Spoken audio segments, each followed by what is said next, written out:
하나님의 말씀을 함께 보도록 하겠습니다.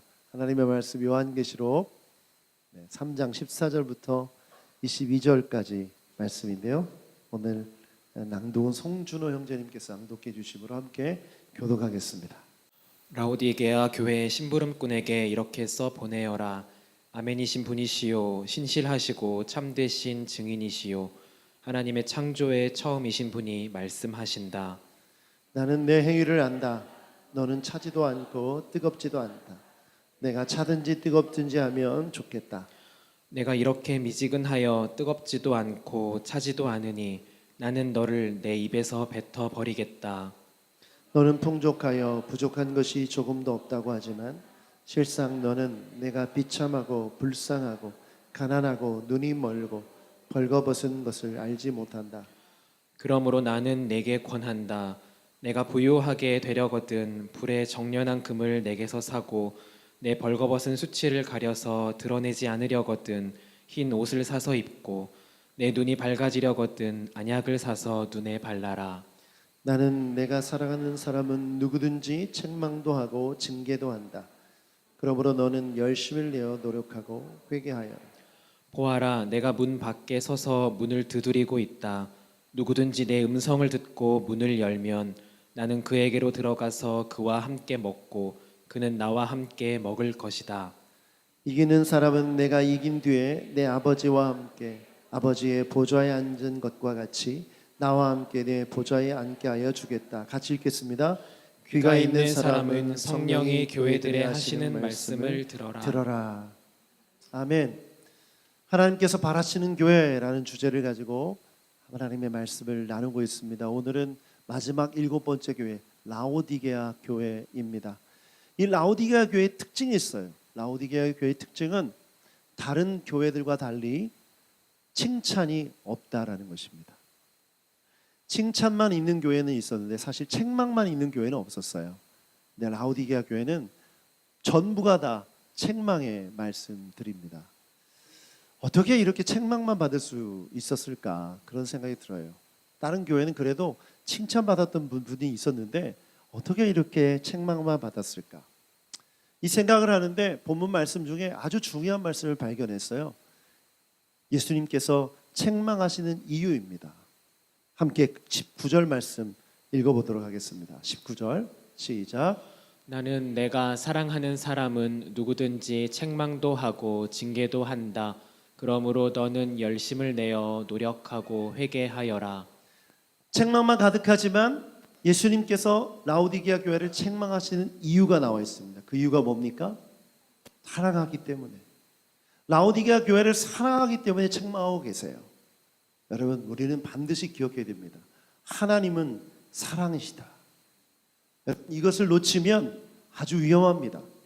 하나님은 사랑하시기 때문에 책망하시고, 하나님은 사랑하시기 때문에 징계를 하시고, 하나님은 사랑하시기 때문에 심판하신다는 사실을 잊지 않기를 주님의 이름으로 축복합니다.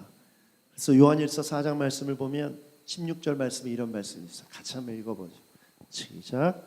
우리는 하나님이 우리에게 베푸시는 사랑을 알았고 또 믿었습니다. 하나님은 사랑이십니다. 사랑 안에 있는 사람은 하나님 안에 있고 하나님도 그 사람 안에 계십니다. 아멘. 아멘. 아멘.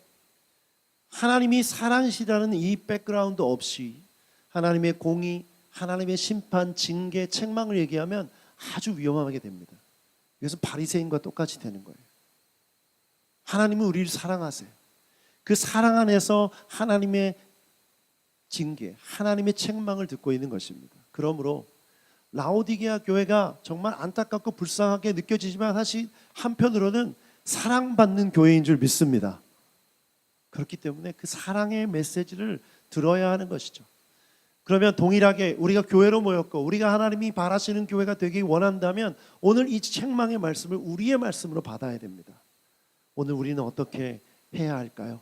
어떻게 하면 하나님께서 기뻐하시는 교회, 바라시는 교회가 될까요? 오늘 본문을 통해서 세 가지를 함께 나누려고 합니다. 첫 번째, 하나님이 바라시는 교회는 어떤 교회냐? 차갑거나 뜨거운 교회입니다. 같이 한번 읽어보죠. 시작. 교회는 차갑거나 뜨거워야 합니다. 15절부터 16절 한 번 더 읽고 말씀 나누겠습니다. 15절, 16절 시작. 나는 내 행위를 안다. 너는 차지도 않고 뜨겁지도 않다. 내가 차든지 뜨겁든지 하면 좋겠다. 내가 이렇게 미지근하여 뜨겁지도 않고 차지도 않으니 나는 내 너를 입에서 내 입에서 뱉어 버리겠다. 많은 분들이 아실 거예요. 저는 굉장히 커피를 좋아합니다. 하루에도 커피 한 잔으로 일과를 시작할 정도로 커피를 좋아하는데, 커피를 주문할 때 항상 받는 질문이 있어요. 그게 뭐죠? 뜨거운 겁니까? 차가운 겁니까? 이렇게 질문을 받죠. 왜 그럴까요? 뜨거운 커피, 그 뜨거운 커피가 맛있기 때문에, 또 시원하고 차가운 커피가 또 시원하고 맛있기 때문이죠. 그런데 식어버린 커피, 뜨거운 커피가 식어졌을 때, 차가운 커피가 미지근해졌을 때 정말 맛없어요. 마찬가지로 오늘 예수님이 하시는 말씀을 주목해야 됩니다. 예수님이 이런 말씀하셨어요. 뜨겁든지 차갑든지 해라. 미지근하면 뱉어버리겠다. 우리가 이렇게 얘기해요. 뜨거움의 영성은 좋은 것이고 차가움의 영성은 나쁜 것이다. 이렇게 생각해서 뜨겁게 기도해야 합니다. 뜨겁게 일합시다. 열정합시다라는 말을 많이 하죠. 그런데 오해하지 말아야 될 것은, 오늘 여기 보면 우리 주님이 나쁘다, 좋지 않다라고 말씀하시는 건 차가운 게 아니라 미지근한 거예요. 이게 왜 이런 표현을 쓰셨는지 이 지역을 연구해보면 금방 알 수 있습니다. 우리가 살펴본 이 라오디게아라는 도시는요, 물이 없었어요. 물이 충분하지 않기 때문에 물을 다른 도시에서 끌어왔습니다. 그래서 약 16km 정도 떨어진 히에라볼리라는 도시가 있었는데, 이 도시는 온천수가 있었어요. 온천이 있는 지역이었어요. 그래서 이 지역에서 뜨거운 물을 공급받는 거죠. 그런데 16km 동안 이 물이 오는 동안 어떻게 됩니까? 식어지는 거죠. 거기서는 굉장히 따뜻한 물에 온천도 하고 목욕도 하고 씻고 뜨거운 물 또 병 고치는 데 쓰기도 하고 다양하게 썼었는데 다 식어버린 미지근한 물이 도착하는 거예요. 또 골로새라는 지역에 보면 지하수, 안반수가 있었는데 항상 시원한 물이었던 거예요. 차가운 물. 그 차가운 물을 공급받아서 마셨는데 오는 동안 또 어떻게 되는 겁니까? 미지근해지는 거죠. 이 두 가지 다 미지근해져서 라오디게아 사람들은 그렇게 생각했어요. 이 미지근한 물을 볼 때마다 정말 싫다, 이런 생각을 했던 거죠. 실제로 물을 마시다가 미지근한 물, 그 물을 뱉어버리곤 했던 거예요. 그러므로 지금 이 말씀은 라오디게아 사람이라면 모두가 다 알만한 말씀인 거죠. 여기서 아주 중요한 게 있습니다. 교회가 추구해야 될 영성이 뭐냐? 교회는 차가움의 영성을 추구해야 됩니다. 교회는 차가워야 돼요. 이 차가움의 영성이 뭘까? 이 차가움의 영성에 대한 질문을 가지고 기도하는데 우리 주님께서 깨닫게 해주신 성경 구절이 있어요. 잠언서 25장 13절 같이 한번 읽어보죠. 시작. 충성된 사자는 그를 보낸 이에게 마치 추수하는 날의 얼음 냉수 같아서 능히 그 주인의 마음을 시원하게 하느니라. 충성된 사자는 추수하는 날의 얼음 냉수 같다는 거예요. 추수하는 날 열심히 일하면 얼마나 덥습니까? 땀을 뻘뻘 흘리고 그 갈증을 해결하는 시원한 물 얼마나 좋아요. 그 한 잔이 그 갈증을 해소해 주면서 마음을 시원케 해주는 거죠. 그러면 하나님의 뜻에 순종하는 자, 그 사람은 하나님의 마음을 시원케 하는 자, 즉 하나님의 뜻에 순종하는 것이 차가움의 영성인 거예요. 축복합니다. 여러분, 차가움의 영성이 있길 축복합니다. 하나님의 뜻 앞에 냉정하게 순종할 때 주인의 마음을 시원케 하는 줄 믿습니다. 아멘. 아멘. 정말 중요한 영성이에요. 만약 하나님의 뜻 앞에 우리가 계산하고 따지고 미루고 게으르다면 이거는 차가움의 영성이 아닌 거죠. 라오디게아 교회가 그런 교회였던 거예요. 두 번째는 교회는 뜨거움의 영성이 필요합니다. 뜨거움의 영성. 여러분, 이 뜨거움은 어디로부터 오는 걸까요? 예수님이 자기 자신에 대해서 뭐라고 말씀하시냐면 나는 불로 세례를 준다. 세례 요한이 예수님에 대해서 이렇게 말했던 말씀을 함께 볼 텐데 마태복음 3장 11절 한번 읽어보죠. 시작. 나는 너희를 회개시키려고 물로 세례를 준다. 내 뒤에 오시는 분은 나보다 더 능력이 있는 분이시다. 나는 그의 신을 들고 다닐 자격조차 없다. 그는 너희에게 성령과 불로 세례를 주실 것이다. 아멘. 따라합시다. 예수님은 성령과 불로 세례를 주십니다. 여러분, 불은 뜨겁죠. 이 뜨거운 불이 우리 가운데 임할 때 뜨거움의 영성이 회복되는 줄 믿습니다.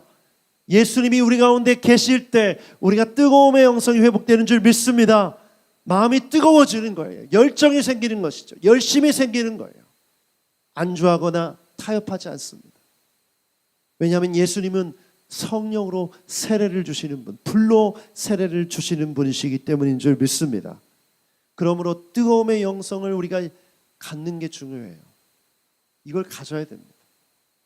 그런데 이 뜨거움의 영성을 갖기 위해 노력하는커녕 우리가 잘못하는 것들이 있어요. 그게 뭐냐면 성령을 소멸하는 거예요.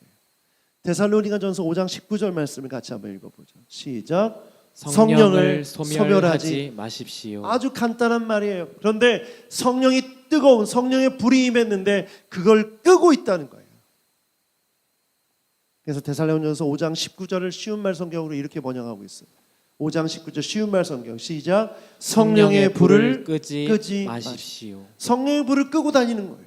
성령께서 불을 지피고 계신데 누군가가 성령의 불을 끄고 다니는 거죠. 이게 구체적으로 뭐냐? 성령님의 활동을 제한하지 말며. 성령님의 활동을 제한하는 거예요. 여러분, 성령님을 믿으십니까? 성령님을 믿으십니까? 제가 오늘 예배 찬양 끝난 뒤에 그 말씀을 드렸죠. 성령이 우리 가운데 임재하셔서 우리 가운데 역사하기 원하신다. 그분 가운데 젖어들어야 된다. 그러려면 제한하지 말아야 돼요. 뭘로? 내 생각으로. 이렇게 생각할 수 있어요. 나는 이런 게 안 맞아. 내 스타일 아니야. 벌써 이거부터 제한하는 거죠. 그리고 여러분, 지금 어떤 보수적인 교단에서 신앙 훈련을 받았는지 모르겠지만 많은 교회에서 은사중지론을 얘기해요. 더 이상 성령의 은사는 없다. 그렇습니까? 그렇습니까? 오늘날에도 성령의 은사는 임하는 줄 믿습니다. 여러분, 기적이 일어나고 있습니까? 지금? 있습니다. 병든 자가 고침을 받는 줄 믿습니다. 악한 영이 떠나가는 줄 믿습니다. 여러분, 이런 믿음이 없고 이런 온전한 믿음으로 나아가지 않는다면, 또 이런 현상들을 무시한다면 뭘 뜻하는 거예요? 이거는 성령을 제한하는 것이고, 다른 말로 성령의 불을 끄는 거죠. 그럼 라오디게아 교회 가운데 뜨겁지도 않다. 이건 무엇을 뜻합니까? 성령의 역사를 제한했다는 거예요. 사랑하는 새누리교회 여러분, 성령의 역사를 제한하지 않길 바랍니다. 가장 먼저 여러분 몸이 성령의 역사를 제한하지 않았으면 좋겠어요. 찬양할 때 두 손 높이 드십시오. 괜히 힘주지 마세요. 성령께서 손 들고 찬양하는 감동을 주시면 손을 드세요. 눈물이 나면 눈물을 흘리세요. 모든 전인격을, 내 지와 정과 의를 내어드릴 때 그 예배가 온전한 예배가 되는 것이, 성령을 제한하지 마세요. 제가 오늘 우리 찬양 인도자 준호 형제에게 굉장히 은혜를 받고 감동을 받았어요. 무엇 때문인지 아세요? 제가 이런 얘기를 했어요. 콘티대로 예배 순서대로, 곡 순서대로 진행하는 게 예배냐? 이것은 도구일 뿐이고 성령께서 역사하시는 그 역사를 경험하는 것이지. 그러기 위해서는 제한해서는 안 된다. 때로는 기도 인도가 나오면 기도하기도 하고, 때로는 찬양의 선포가 나오면 선포를 하라고 제가 말씀드렸어요. 사실 이런 얘기는 많이 못 들어봤던 얘기죠. 다른 교회에서 오히려 하지 말라고 하는 얘기예요. 찬양 인도자가 기도 인도하면 그런 거 하지 마. 준비한 것만 해. 여러분, 우리가 인위적으로 우리가 준비한 것만 하기 위해서 모인 겁니까? 이 예배는 성령께서 주관하시는 예배인 줄 믿습니다. 그러면 제한하지 말아야 돼요. 가끔 정말 내가 모르는 노래가 나와도 그 성령께서 주시는 노래라고 믿고 따라가면 되는 거죠. 가끔 인도자가 기도에 그런 열정을 가지고 기도하라고 말하면 순종하고 따라가는 거예요. 그게 바로 차가움의 영성이죠. 또한 그러므로 이 차가움의 영성과 이 뜨거움의 영성이 연결되어 있어요. 냉정하게 내 마음과 내 생각을 드릴 때 성령의 뜨거움이 임하고 우리의 머리는 차가워지면 우리 가슴은 뜨거워져서 하나님의 역사를 감당할 수 있는 줄 믿습니다. 세 번째가 중요한 게 있는데, 뜨거움과 차가움 동시에 이 두 가지를 유지하는 게 중요해요. 여러분, 뜨거운 것 그대로 놔두면 어떻게 됩니까? 2시간 정도 흐르면 미지근해져 식습니다. 아주 차가운 얼음이 가득한 커피도 마찬가지예요. 그대로 놔두면 어떻게 됩니까? 미지근해져요. 우린 이렇게 생각해요. 과거에 내가 그렇게 난 뜨거워 봤어. 나 은사 받아봤어. 나도 성령 체험했어. 그래서 여러분, 그 뜨거움은 지금도 유지돼야 의미가 있는 거예요. 과거의 신앙으로, 왕년의 신앙으로 오늘을 살 수 없습니다. 그러므로 교회 공동체는 끝없이 이 차가움과 뜨거움의 영성을 유지하기 위해 노력해야 되는 거죠. 그런데 많은 그리스도인들이 다 이루었다라는 신앙을 가지고 있어요. 나는 과거에 다 이루었다. 아니에요. 지금 성령으로 충만해야 되는 줄 믿습니다. 나는 다 알아. 아니에요. 지금 말씀 앞에 냉정하게 나아가야 될 줄 믿습니다. 그렇지 않으면 라오디게아 교회처럼 돼. 내가 뱉어버리겠다. 도저히 내가 너희를 용납할 수가 없다. 다른 교회 볼 필요 없습니다. 다른 교회 얘기 안 할 거예요 이제. 우리나 잘하자고요. 우리나. 정말 여러분, 이 뜨거움의 영성을 유지하기 위해 애쓰고 있습니까? 성령을 제한하지 않고 날마다 성령 안에 들어가고 있습니까? 여러분, 차가움의 영성, 냉정한 영성을 유지하기 위해 말씀이 있습니까? 내 의지와 내 생각이 아닌 하나님의 뜻에 굴복합니까? 여러분, 이런 노력 없이 우리는 절대 하나님이 바라시는 교회가 될 수 없어요. 성령을 소멸하지 마십시오. 제가 목회자로서 이 7교회를 설교하면서 결단한 게 있어요. 내가 사람들이 느끼기에 나이스해 보이는, 멋있어 보이는 어떤 문화적 요소로 예배를 포장하려고 들었구나. 설교하는 내가 어떻게 하면 더 매력적으로 보일까, 이런 고민을 하고 있었구나. 우리 교회가 어떤 면이 더 매력적일까, 어떤 게 준비될까, 이런 헛된 생각, 쓸데없는 생각을 하고 있었더라고요. 진짜 우리의 본질은 뭡니까? 성령의 역사하시는 교회인 줄 믿습니다. 진짜 우리의 본질은 뭡니까? 말씀이 살아 움직이는 교회인 줄 믿습니다. 내 뜻과 내 생각을 칼같이 내려놓는 거죠. 냉정하게 내려놓는 거예요. 또 성령의 역사 앞에서 마음이 뜨거워지는 거예요. 여러분, 하나님의 말씀 들을 때 마음이 뜨거워지십니까? 기도할 때 마음이 뜨거워지세요?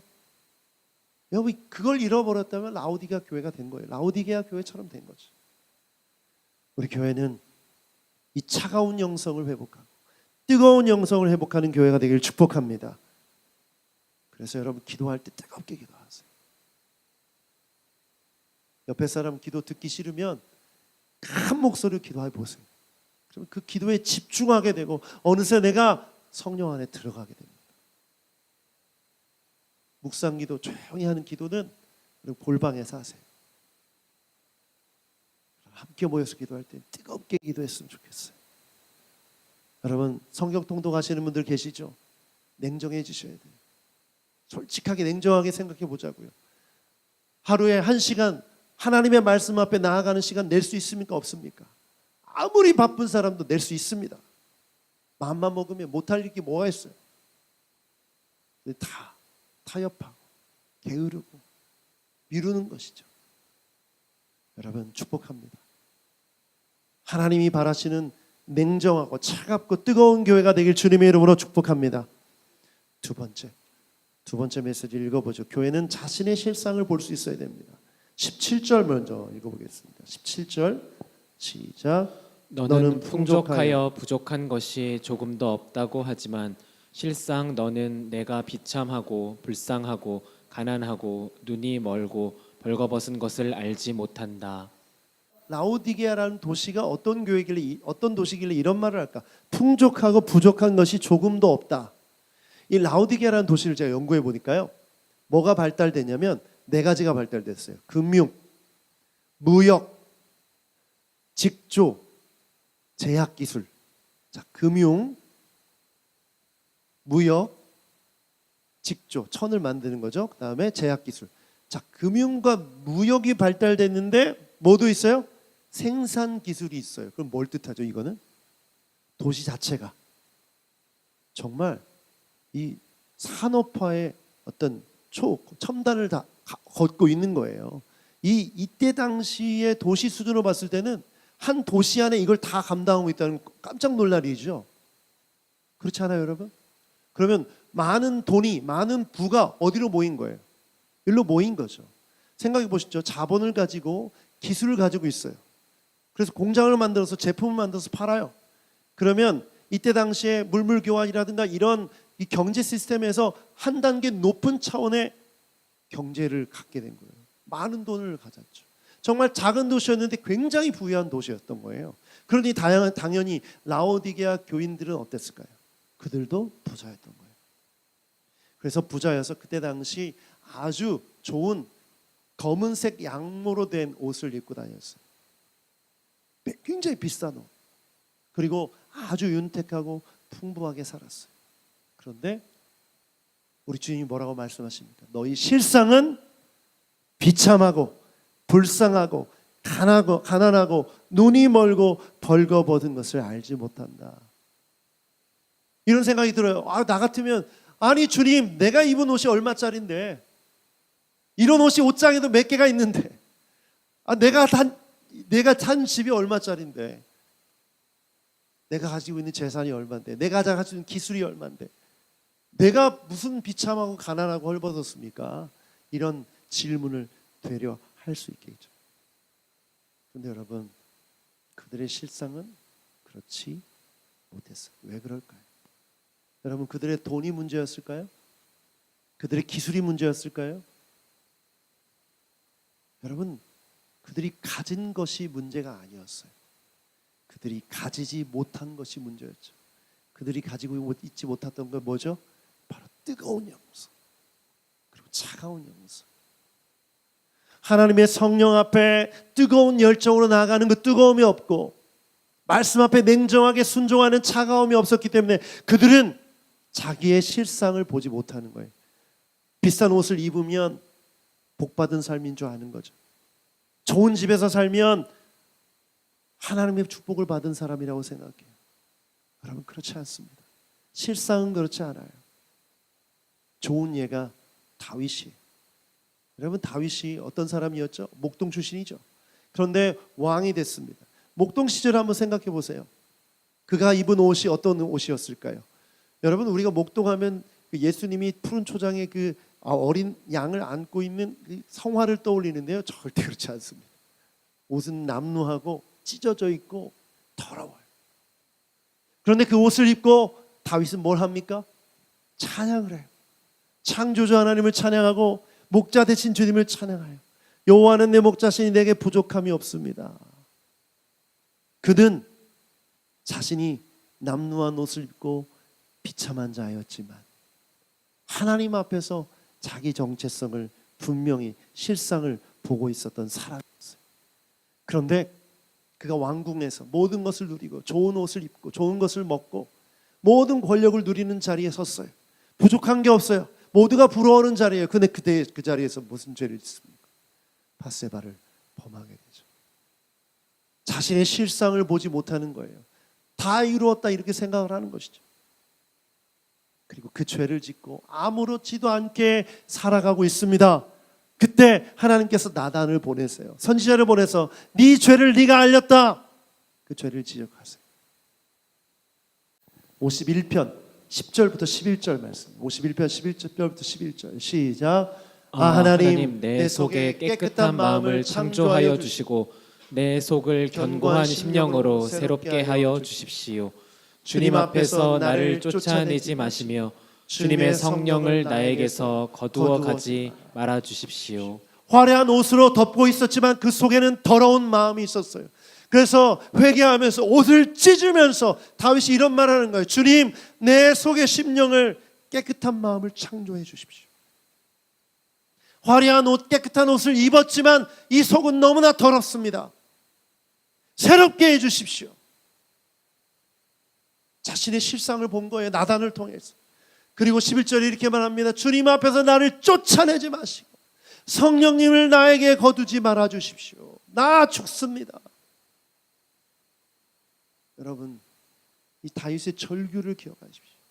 이건 그냥 멋있게 신앙송한 게 아니에요. 옷을 찢으며 가슴을 찢으며 애통하며 고백한 고백이에요. 왜? 자신의 실상을 보지 못하고 화려한 왕궁 옷 속에 갇혀서 착각하고 죄지었던 자신의 죄를 회개하는 모습이에요. 여러분, 라우디가 교인이 그랬다는 거죠. 양모로 된 멋진 옷을 입고 멋진 집에서 살고, 오늘날 많은 그리스도인들이 좋은 집에서 좋은 직장에서 좋은 걸 누리고 명예롭게 누리고 이 모든 것을 다 누리면서 이런 생각을 해. 나는 다 이루었다. 그래, 나는 복받은 자이고 신앙이 좋다. 천만의 말씀. 그 속에 어떤 더러움이 있는지 실상을 보지 못하면 그 신앙은 끝입니다.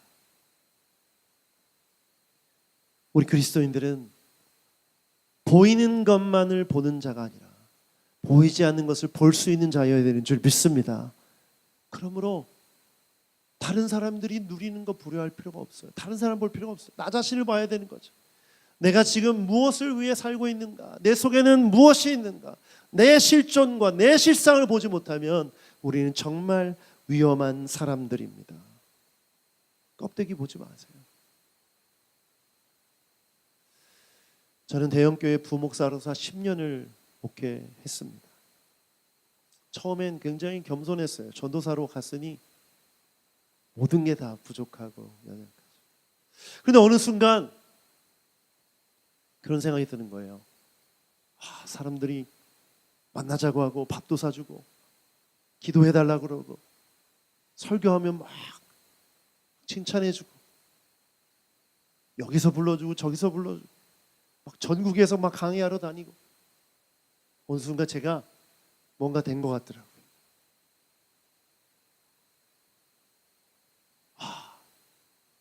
내가 이 한국 교회를 책임지는 엄청난 사람이 된 것처럼 그런 생각이 들었었어요. 그런데 이게 다 껍데기더라고요. 연예인병이라는 얘기 들어보셨죠? 연예인병에 걸린 것처럼 된 거예요. 누가 나를 대접해주는 자리, 인정해주는 자리를 가길 좋아하고 자리에 상석에 앉길 좋아하고 마치 엄청난 사람이 된 것처럼 그렇게 행동하고 말하고 비판하고, 여러분, 그것 속에 갇혀서 제가 정말 정신을 못 차리고 살았던 삶을 보게 됐어요. 오해하지 마십시오. 다른 부목사님이 다 그렇다는 게 아니에요. 제 얘기하고 있는 겁니다. 제 얘기하고 있는 거예요. 제가 그랬다는 거예요. 그런데 제가 교회를 개척하고 다 깨졌어요. 저의 실상을 보게 됐어요. 내가 이런 사람이구나. 이런 목회자구나. 지금 굉장히 감사해요. 정말 행복해요. 진짜로. 여러분도 그렇게 보이시길 바랍니다. 그렇게 보였으면 좋겠어. 정말 행복해. 정말 행복해요. 이전에 비하면 정말 행복해. 이전에는 뭔가 늘 이 허울 속에 갇혀서 허상 속에 갇혀서 있었다면 지금은 너무나 감사해요. 있는 모습 그대로 감사하고, 우리 서해노래교회 성도 한 사람 한 사람이 있는 모습 그대로 감사하고, 하나님이 이루실 일을 기대하며 우리 자신의 모습을 보며 한 걸음 한 걸음 나아가는 게 너무나 감사해요. 할렐루야. 여러분, 그래서 여러분의 모습을 보십시오. 다른 누군가가 정의해주고 세상이 입혀주는 옷, 세상이 말해주는 말, 그 말에 주목하지 마세요. 우리는 우리의 실상을 볼 수 있어야 됩니다. 여러분, 그래야 주님의 뜻을 붙들 수 있습니다. 아멘. 아멘. 세 번째, 이 세 번째 메시지가 너무나 중요한데, 교회는 하나님의 뜻에 순종해야 됩니다. 18절부터 20절까지의 말씀을 함께 읽어보겠습니다. 시작. 그러므로 나는 내게 권한다. 내가 부요하게 되려거든 불의 정연한 금을 내게서 사고 내 벌거벗은 수치를 가려서 드러내지 않으려거든 흰 옷을 사서 입고 내 눈이 밝아지려거든 안약을 사서 눈에 발라라. 나는 내가 사랑하는 사람은 누구든지 책망도 하고 징계도 한다. 그러므로 너는 열심을 내어 노력하고 회개하여라. 보아라, 내가 문 밖에 서서 문을 두드리고 있다. 누구든지 내 음성을 듣고 문을 열면 나는 그에게로 들어가서 그와 함께 먹고 그는 나와 함께 먹을 것이다. 아멘. 오늘 이 말씀의 시작을 보면 그러므로 나는 내게 권한다 이렇게 나와요. 굉장히 완곡한 표현이죠. 부드러운 표현이고. 그래서 제가 굉장히 책망을 하는 이런 상황에서 너무나 부드러운 표현이어서 왜 이런 표현을 쓰셨을까 원어를 살펴봤어요. 근데 원어에 보니까 헬라어로 쉼블류오라는 단어, 쉼블류오 발음하기 굉장히 어려운데 쉼블류오라는 단어는 사실 충고하다라는 뜻에 가까워요. 충고하다, 충고. 여러분 충고 이 단어 굉장히 중요하죠. 하나님이 라오디게아 교회에 충고하는 거예요. 이 충고라는 단어를 통해서 이 문맥을 살펴보면 정말 유명한 구절이죠. 내가 문 밖에 서서 두드리노니 이 말씀 유명한 구절이잖아요. 사실 이 말씀을 떼어서 보려고 하다가 아니구나. 이 문맥을 보니까 내가 너희를 충고하노니 이 말씀 밑에 다 묶일 수가 있는 거예요. 그래서 6가지 충고로 정리할 수가 있어요. 한번 6가지 충고를 보도록 하겠습니다. 자막을 통해서 첫 번째 읽어보죠. 시작. 정련된 금을 사라. 불순물이 섞이지 않은 금인데 이 금은 누가 파는지 아세요? 예수님에게서 사야 돼요. 내게서 사라 이렇게 말씀하세요. 두 번째 흰 옷을 사라. 이때 당시 특산물이 뭐라고 했죠? 검은색 양모라고 했죠. 다 이 라오디게아 사람들은 다 검은색 패션을 옷을 입고 다녔어요. 검은색 양모를. 그런데 흰 옷은 누구한테 살 수 있는 거예요? 예수님께. 여러분 요한계시록에 14만 4천 하나님께 새 노래를 부르는 백성들이 무슨 옷을 입었어요?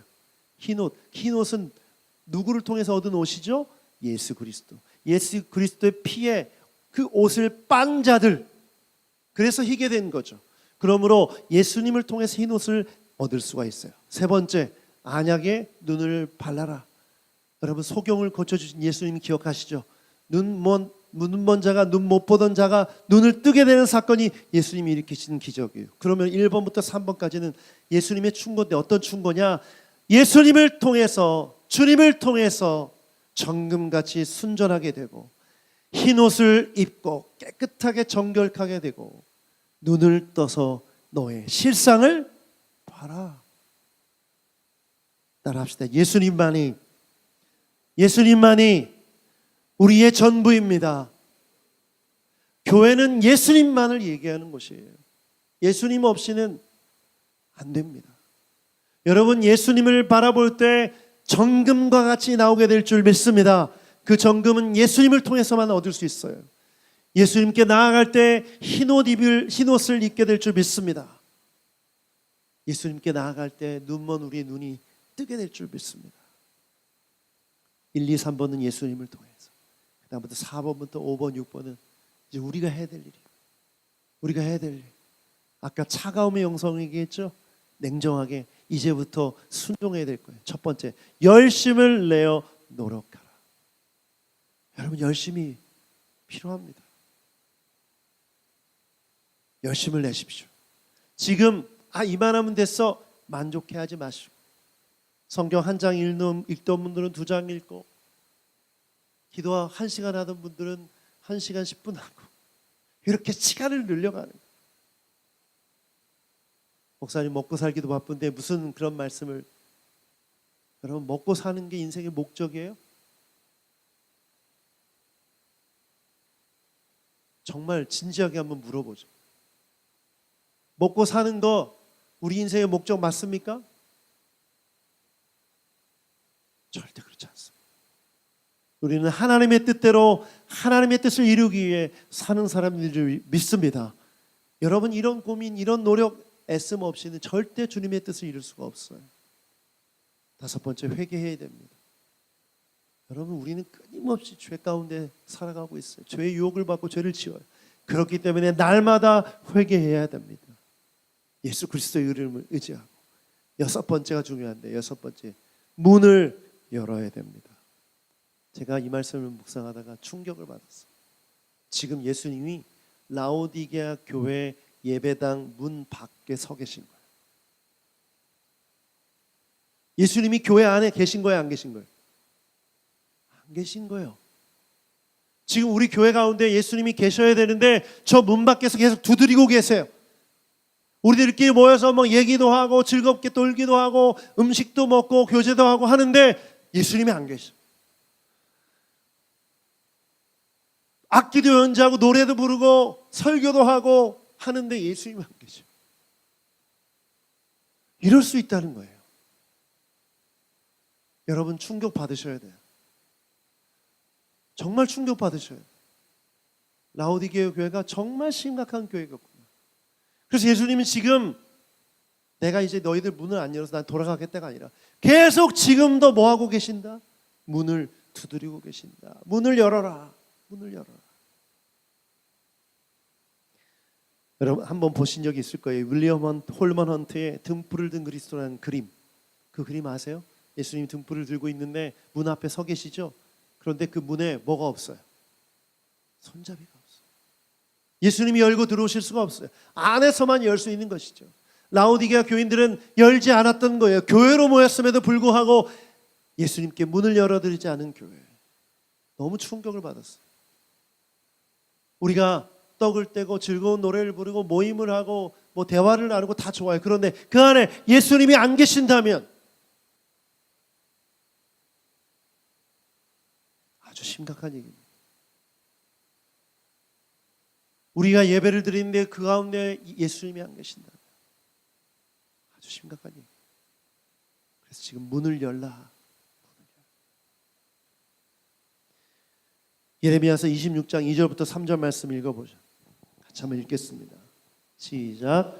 나 주가 말한다. 너는 주의 뜰에 서서 내가 너에게 전하라고 명한 모든 말을 유다의 모든 성읍에서 주의 성전에 경배하러 오는 사람에게 한마디도 빼놓지 말고 일러주어라. 혹시 그들이 그 말을 듣고서 각자 자신의 악한 길에서 돌아설 수도 있지 않겠느냐. 그러면 내가 그들의 악한 행실 때문에 그들에게 내리기로 작정한 재앙을 거둘 것이다. 예레미야 26장 13절 읽어보죠. 시작. 그러므로 이제 여러분은 자신의 행동과 행실을 바르게 고치고 여러분의 하나님이신 주님의 말씀에 순종하십시오. 그러면 주님께서도 여러분에게 내리시겠다고 말씀하신 재앙을 거두실 수도 있을 것입니다. 예레미야에게 이렇게 시키는 거예요. 야, 너 가서 성전 앞에 가. 그리고 성전으로 예배드리러 오는 사람들한테 내 말을 전해.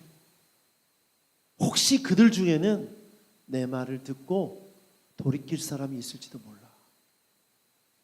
그래서 예레미야가 가서 얘기하는 거예요. 예배당으로 들어오는 사람, 성전으로 들어온 사람들한테 하나님의 뜻을 전하는 거예요. 우상 숭배하지 마라. 회개해라. 주님께 돌아와라. 그렇지 않으면 하나님의 징계를 받을 것이다. 얘기하는 거예요. 성전에 경배하러 오는 자들인데도 이 말을 들어야 한다는 걸 뭘 뜻합니까? 그들이 제사를 드리고는 있었지만 말씀에 순종하지 않았다는 거죠. 하나님의 말씀을 듣지 않았다는 거예요. 교회가 모여 예배를 드리고 있지만 하나님의 말씀을 듣지 않았다는 거죠. 그런 곳에는 예수님이 들어오실 수가 없어요. 오늘 우리 가운데 예수님이 계십니까? 그렇다면 우리는 말씀에 순종해야 합니다. 오늘 말씀을 마무리하면서 기도했으면 좋겠어요. 더 이상 무슨 설명이 필요하겠어요? 우리 교회에 방문하시는 주님, 그 성령께서 오늘 우리 가운데 일하기 원하세요. 우리가 뜨거움의 영성을 회복하지 않는다면 우리도 뱉어버림을 당할 수 있어요. 이 말은 예배 드리러 오는 우리에게 주시는 말씀이에요. 우리가 이 말씀을 듣고 회개하고 성령께 나아가면 우리를 통해서 하나님이 일하실 줄 믿습니다.